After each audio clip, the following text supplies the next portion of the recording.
The Birth of All That Is, the story of creation as told by Seth in the Seth Material. Read by Ned B. Johnson, March 2015. Now, and this will seem like a contradiction in terms, there is non-being. It is a state not of nothingness, but a state in which probabilities and possibilities are known and anticipated, but blocked from expression. Dimly, through what you would call history, hardly remembered, there was such a state. It was a state of agony in which the powers of creativity and existence were known, but the ways to produce them were not known. This is the lesson that all that is had to learn, and that could not be taught. This is the agony from which creativity originally was drawn, and its reflection is still seen.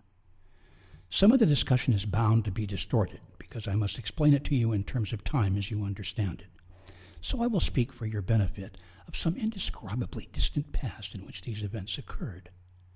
All that is retains memory of that state, and it serves as a constant impetus, in your terms, toward renewed creativity.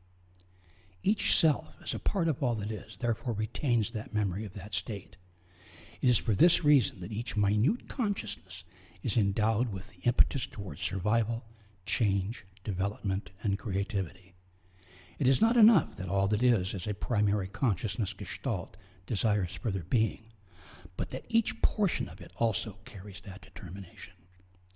Yet the agony itself was used as the means, and the agony itself served as an impetus, strong enough so that all that is initiated within itself the means to be.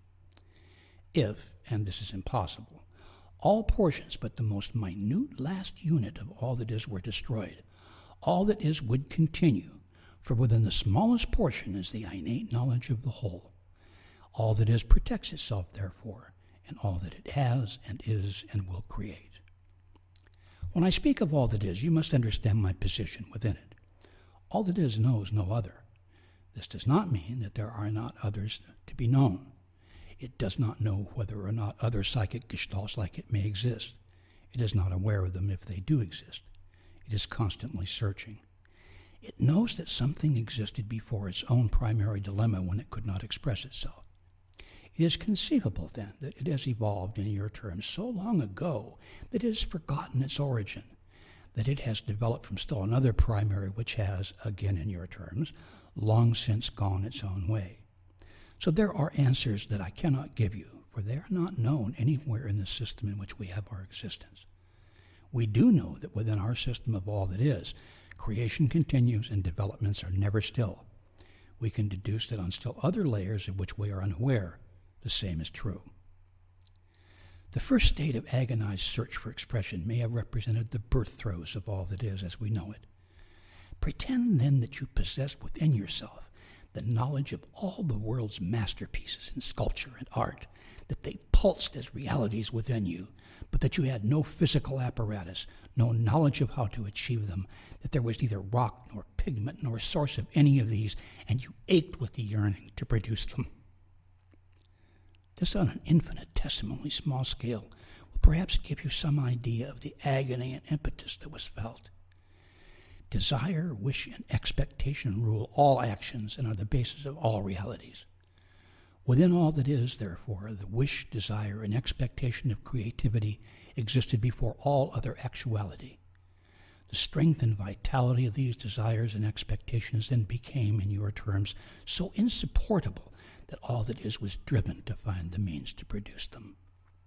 In other words, all that is existed in a state of being, without the means to find expression for its being.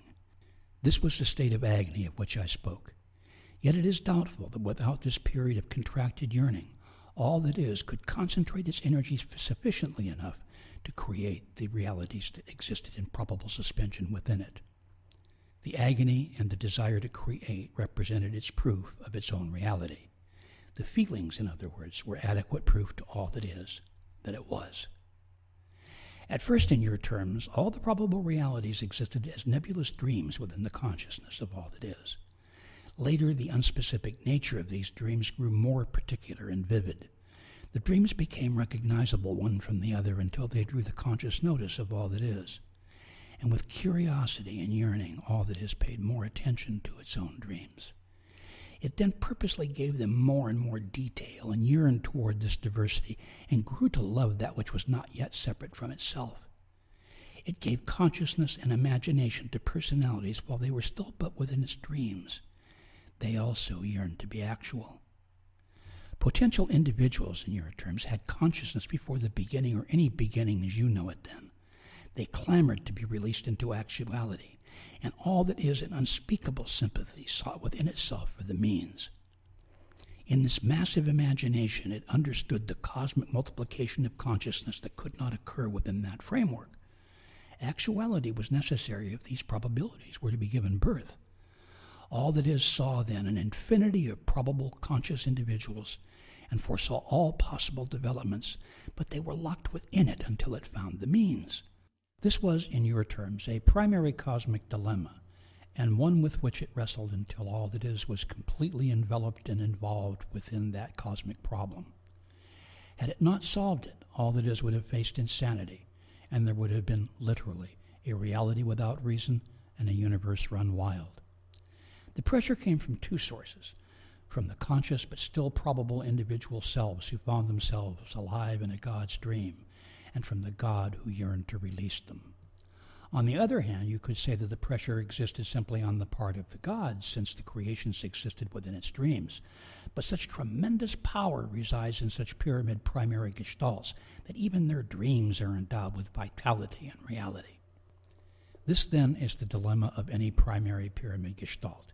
It creates reality.